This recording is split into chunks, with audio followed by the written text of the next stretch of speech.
નમસ્તે વિદ્યાર્થી મિત્રો, યોગી એજ્યુકેશન ગુજરાત યુટ્યુબ ચેનલમાં સ્વાગત છે તમારું સ્ટુડન્ટ્સ. આજે આપણે જોઈશું ધોરણ 8 વિષય સામાજિક વિજ્ઞાનનું જે પ્રશ્ન બેંક જાહેર થાય છે એ પ્રશ્ન બેંકનું સોલ્યુશન. પ્રકરણ છે 5, 6, 12, 13 અને 17. વિદ્યાર્થી મિત્રો, તારીખ 22/2/2025 ના દિને NSSS ની એક્ઝામ લેવાશે. તો ચેનલને સબસ્ક્રાઇબ નથી કરી, સૌપ્રથમ ચેનલ સબસ્ક્રાઇબ કરી દો. NSSS ની તૈયારી વિદ્યાર્થી મિત્રો આપણી યુટ્યુબ ચેનલ પર કરવામાં આવશે. તમે ગયા વર્ષના પણ વિડીયો જોઈ શકો છો. અને હવે આપણે વિદ્યાર્થી મિત્રો જે NSSS ની તૈયારી, સંપૂર્ણ તૈયારી NSSS માં જે પૂછાનારા પ્રશ્નો, જે મોસ્ટ આઈએમપી પ્રશ્નો છે એમની તૈયારી પણ આપણી યુટ્યુબ ચેનલ પર કરવામાં આવશે. તો ચેનલને સબસ્ક્રાઇબ કરી દો, વિડીયોને લાઈક કરી દો. જોઈએ હવે આપણે સામાજિક વિજ્ઞાનના જે પ્રશ્ન બેંક જાહેર થાય છે એ પ્રશ્ન બેંકનું સોલ્યુશન. નીચે આપેલ પ્રશ્નોના વિકલ્પોમાંથી યોગ્ય વિકલ્પો પસંદ કરી ઉત્તર લખો. નીચે આપેલ જોડ પૈકી કઈ જોડ અયોગ્ય છે? તો જવાબ છે ડી, ગુજરાત સભા ગાંધીનગર. હિન્દ રાષ્ટ્રીય મહાસભાના પ્રથમ અધિવેશનના પ્રમુખ નીચેનામાંથી કોણ હતા? તો જવાબ છે દાદાભાઈ નવરોજી. સ્વરાજ મારો જન્મસિદ્ધ અધિકાર છે, તે હું લઈને જંપીશ, આ વાક્ય કોણે કહેલું છે? તો જવાબ છે બાળ ગંગાધર ટિળક. ભાગલા પાડો અને રાજ કરોની નીતિ કયા વાઇસરોયે અમલમાં મૂકી હતી? જવાબ છે એ કરઝને. ભારતમાં ક્રાંતિકારી પ્રવૃત્તિની શરૂઆત કોણે કરી હતી? જવાબ છે સી, વાસુદેવ બળવંત ફડકે. હિન્દુ મુસ્લિમ એકતાનું ઉત્તમ ઉદાહરણ કોણે પૂરું પાડ્યું હતું? તો જવાબ છે રામપ્રસાદ બિસ્મિલ અને અશફાક ઉલ્લા ખાન. નેક્સ્ટ, જર્મનીમાં યોજાયેલ આંતરરાષ્ટ્રીય સમાજવાદી પરિષદમાં ભારતનો પ્રથમ તિરંગો રાષ્ટ્રધ્વજ કોણે ફરકાવ્યો હતો? જવાબ છે એ મેડમ ભીખાઈજી કામા. નેક્સ્ટ જોઈએ, ખેડા સત્યાગ્રહ માટે નીચેના વિધાનોમાંથી કયું વિધાન યોગ્ય નથી? તો જવાબ છે 1917માં દુષ્કાળને કારણે નિષ્ફળ ગયો હતો, આ વિધાન યોગ્ય નથી. તો સાચા વિધાન છે વલ્લભભાઈ પટેલ નેતા તરીકે ઉભરી આવ્યા. વલ્લભભાઈ પટેલ વકીલાત છોડી સેવાવ્રત સ્વીકાર્યું. મોહનલાલને ડુંગળી ચોરનું વિરોધ મળ્યું. નેક્સ્ટ જોઈએ,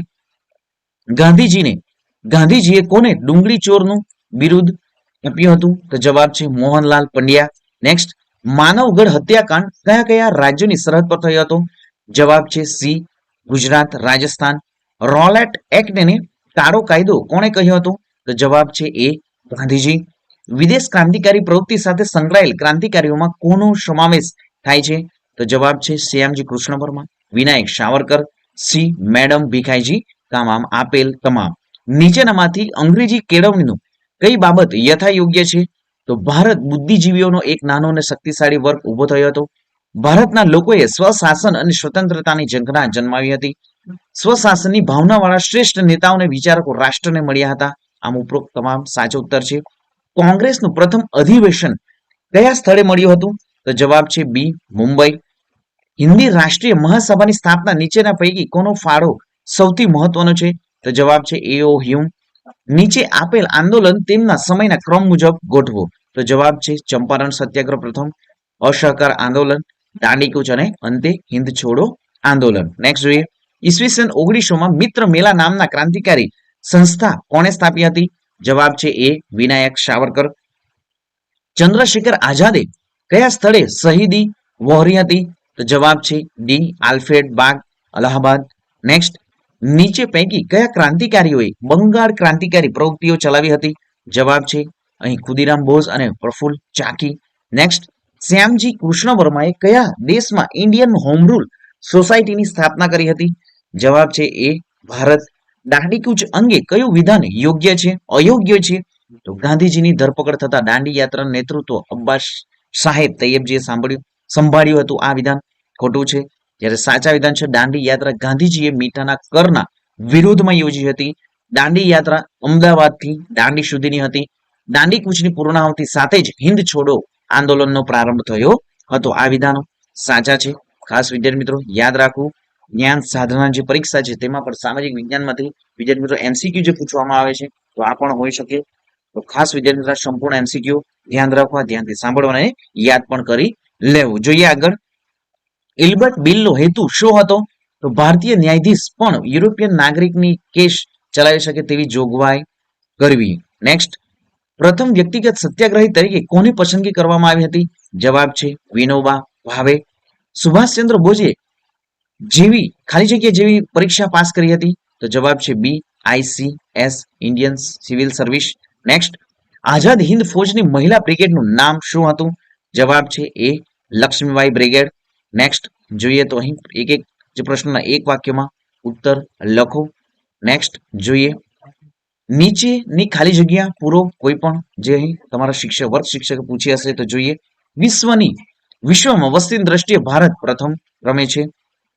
વિશ્વમાં વસ્તીની દ્રષ્ટિએ ભારત જે છે બીજા ક્રમે છે. તો ફટાફટ વિદ્યાર્થી મિત્રો બીજા ક્રમે કયો દેશ છે કોમેન્ટ કરીને જણાવો. વિશ્વમાં વસ્તીની દ્રષ્ટિએ પ્રથમ ક્રમે કયો દેશ છે અને ભારત જે છે એ બીજા ક્રમે છે. નેક્સ્ટ જોઈએ, વિશ્વની 99% વસ્તી વધારે વસ્તી પૃથ્વીના લગભગ 30% વિસ્તારમાં વસવાટ કરે છે. નેક્સ્ટ, અહીં 90%થી વધારે વસ્તી જે પૃથ્વીના લગભગ 30% વિસ્તારમાં વસવાટ કરે છે. વધારે વસ્તી જે નોર્થ એટલે કે ઉત્તર ગોળાર્ધમાં વસવાટ કરે છે. વિશ્વની 60% વસ્તી ફક્ત 10 દેશોમાં વસવાટ કરે છે. વિદ્યાર્થી મિત્રો અહીં જે સોલ્યુશન જે મૂકવામાં આવે છે વિદ્યાર્થી મિત્રો કોઈ આન્સર ખોટો હોય તો ફટાફટ કોમેન્ટ કરીને જણાવો વિદ્યાર્થી મિત્રો કે આન્સર ખોટો છે. એમનો જે સાચો આન્સર હશે એમનો આન્સર પિન કરીને આપણે ટોપ પર મૂકીશું. જોઈએ, વર્ષ 2011 પ્રમાણે વિશ્વની સરેરાશ વસ્તી ગીચતા 54 છે. વર્ષ 2011 પ્રમાણે ભારતમાં વસ્તી ગીચતાનું પ્રમાણ 382 છે. વર્ષ 2011 પ્રમાણે ગુજરાતમાં વસ્તી ગીચતાનું પ્રમાણ 308 છે. વિશ્વમાં વધારે વસ્તી ગીચતા ગંગા નદીના મેદાની વિસ્તારમાં જોવા મળે છે. ઇજિપ્તમાં નાઇલ નદીના ફળદ્રુપ મેદાન ગીચ વસ્તી ધરાવે છે. જાપાનનું ઓસાકા જે છે શહેર આર્થિક પરિબળને લીધે ગીચ વસ્તીનું વસવાટનું ક્ષેત્ર બન્યું છે. ભારતનું મુંબઈ શહેર આર્થિક પરિબળને લીધે ગીચ વસ્તી ધરાવે છે. ક્ષેત્રફળની દ્રષ્ટિએ રાજસ્થાન ભારતનું સૌથી મોટું રાજ્ય છે. સંયુક્ત રાજ્ય અમેરિકાની 5% વસ્તી ખેતી પશુપાલન જેવા પ્રાથમિક કાર્યોમાં જોડાયેલી છે. નેક્સ્ટ 14 જોઈશું હવે. ભારત દેશમાં કૃષિ પર આશ્રિત વસ્તીનું પ્રમાણ આશરે 60% છે. પ્રતિ 1000 પુરુષોની વસ્તીએ સ્ત્રીઓની વસ્તીની સ્ત્રી પુરુષનું પ્રમાણ કહે છે. કેરળ દર 1000 પુરુષોએ સ્ત્રીઓનું પ્રમાણ 1084 છે. ઈસવીસન 1901માં ભારતમાં સાક્ષરતા દર જે છે એ 5% હતો. ભારતમાં કેરળ રાજ્ય જે છે સાક્ષરતાનો દર સૌથી વધુ છે. ઈસવીસન 2011માં ભારતનો સાક્ષરતાનો દર 74.4% હતો. રાષ્ટ્રનું સૌથી મોટું સંસાધન વસ્તી છે. નેક્સ્ટ જોઈએ, જોડો વિભાગ અ અને વિભાગ બ જોડવાનું છે. વિદ્યાર્થી મિત્રો ખાસ ચેનલને સબસ્ક્રાઇબ નથી કરી, સૌપ્રથમ ચેનલ સબસ્ક્રાઇબ કરી દો, વિડીયોને લાઇક કરી દો. વિદ્યાર્થી તમારું જે વિડીયોને લાઇક જે છે એ જ અમારું મોટિવેશન છે. તો ખાસ વિદ્યાર્થી મિત્રો વિડીયોને લાઇક કરવાનું ભૂલતા નહીં અને તમારા મિત્રોને પણ વિડીયોની લિંકને શેર કરી દો. NMMS છે, જ્ઞાન સાધના છે, સ્કોલરશિપ પરીક્ષાઓ જે છે એમની તૈયારી પણ વિદ્યાર્થી મિત્રો આપણી યુટ્યુબ ચેનલ પર કરવામાં આવે છે. તો ચેનલને સબસ્ક્રાઇબ કરી દો. જોઈએ આગળ, ગૃહ ઉદ્યોગ. તો ગૃહ ઉદ્યોગમાં સાચો આન્સર છે સી પાપડ ઉદ્યોગ. ટચુકડા ઉદ્યોગ તો ઈ માટીકામ ઉદ્યોગ. નાના કદના ઉદ્યોગ તો સાચો આન્સર છે વાહન સમારકામ ગેરેજ ઉદ્યોગ. મધ્યમ કદના ઉદ્યોગ ઇલેક્ટ્રિક સાધન ઉદ્યોગ. મોટા કદના ઉદ્યોગ લોખંડ પોલાદ ઉદ્યોગ. નેક્સ્ટ જોઈએ, કૃષિ આધારિત ઉદ્યોગ તો સાચો આન્સર છે કૃષિ આધારિત ઉદ્યોગમાં ચર્મ ઉદ્યોગ. પશુ આધારિત ઉદ્યોગ છે તો અહીં કૃષિ આધારિત ઉદ્યોગ વિદ્યાર્થી મિત્રો શણ ઉદ્યોગ એ સાચો ઉત્તર છે. અને નેક્સ્ટ જે પશુ આધારિત ઉદ્યોગ જે છે એ ચર્મ ઉદ્યોગમાં આવશે. સમુદ્ર આધારિત ઉદ્યોગ મત્સ્ય ઉદ્યોગ સી સાચો ઉત્તર છે. વન આધારિત ઉદ્યોગ તો ડી કાગળ ઉદ્યોગ સાચો આન્સર છે. ખનિજ આધારિત ઉદ્યોગ તો આન્સર છે એ સિમેન્ટ ઉદ્યોગ. નેક્સ્ટ જોઈએ, ઓસાકા તો સાચો આન્સર છે ઓસાકા જે સાચો સુતરાઉ કાપડ ઉદ્યોગ. પિટ્સબર્ગ તો સાચો આન્સર છે લોખંડ પોલાદ ઉદ્યોગ. સુરત જરીકામ વાળા કાપડ ઉદ્યોગ. બેંગલુરુ ઇન્ફોર્મેશન ટેકનોલોજી ઉદ્યોગ. ઢાકા મલમલ કાપડ ઉદ્યોગ. વિદ્યાર્થી મિત્રો ખાસ તમામ જે આન્સરો જે છે એ તમારી નોટબુકમાં પણ લખી લો. જ્ઞાન સાધના NMMS એક્ઝામમાં પણ વિદ્યાર્થી મિત્રો આ પ્રમાણે જ તમને MCQ સ્વરૂપે પ્રશ્નો પૂછાશે. જોઈએ આગળ, ભિલાઈ તો સાચો આન્સર છે ભિલાઈ છત્તીસગઢ. દુર્ગાપુર પશ્ચિમ બંગાળ.